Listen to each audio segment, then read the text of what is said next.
Hi all, in this particular lecture, we are gonna talk about default constructor in C++, how do we use them and what is the significance of using default constructor. तो चलो start करते हैं. So if you will look at the formal definition of default constructor, then we can say a special constructor automatically generated by class if some constructor is not defined by the programmer. So basically इसका मतलब क्या है कि let's say programmer ने अपनी तरफ से कोई भी कंस्ट्रक्टर डिफाइन नहीं किया तो C++ में जो क्लास है वो अपना खुद का ऑटोमेटिक कंस्ट्रक्टर जनरेट करती है. एंड हाउ दैट वर्क्स वो हम समझने की कोशिश करते हैं. For example here I am having a class strategy and इस क्लास में 3 मेंबर वेरिएबल्स हैं. For example first one is order quantity, second one is price and third one is user name. तो जैसे ही आप स्ट्रेटेजी क्लास का object create करते हो, let's say strategy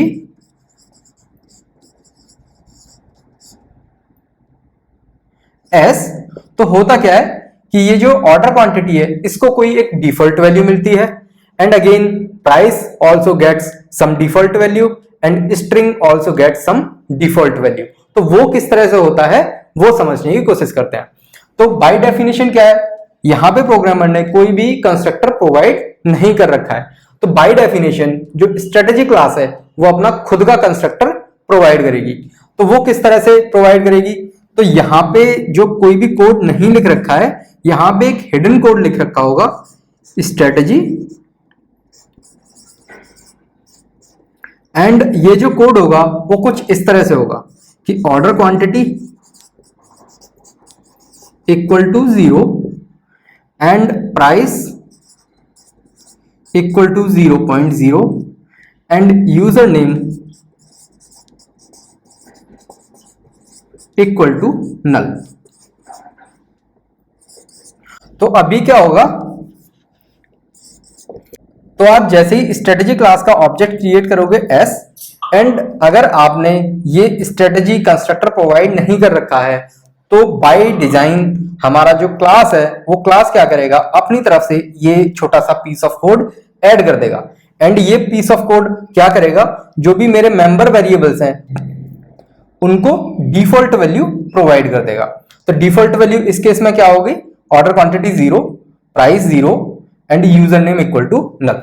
तो आपने जो एस ऑब्जेक्ट है उसके जो मेंबर वेरिएबल्स हैं उनको कोई वैल्यू प्रोवाइड नहीं करी, बट जो क्लास है उसने अपनी तरफ से वैल्यू प्रोवाइड कर दी.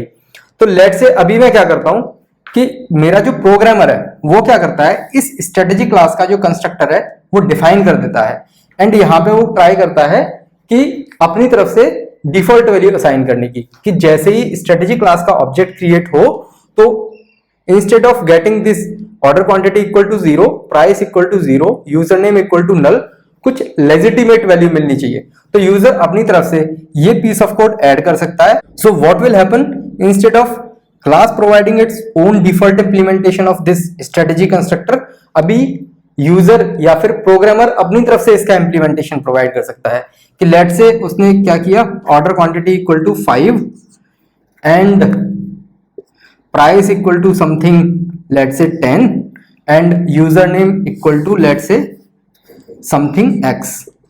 तो अभी क्या होगा, कोई भी अगर स्ट्रेटेजी क्लास का ऑब्जेक्ट क्रिएट करेगा एस, तो उस ऑब्जेक्ट के अंदर जो मेंबर वेरिएबल्स हैं उनकी जो डिफॉल्ट वैल्यू असाइन होगी वो होगी 5, 10 एंड एक्स. तो इस तरह से हमारा जो डिफॉल्ट कंस्ट्रक्टर है वो काम करता है. So all in all we can say if programmer is providing its own constructor, तो हमारा जो क्लास है वो क्लास उस कंस्ट्रक्टर को यूज करेगी. If user has not provided the default constructor, तो क्लास अपनी तरफ से एक कंस्ट्रक्टर ऐड करेगी एंड उस कंस्ट्रक्टर को यूज करेगी जो भी मेंबर वेरिएबल्स हैं उनको वैल्यू प्रोवाइड करने के लिए. So this is the basic understanding of default constructor. तो चलो मिलते हैं अगले लेक्चर में.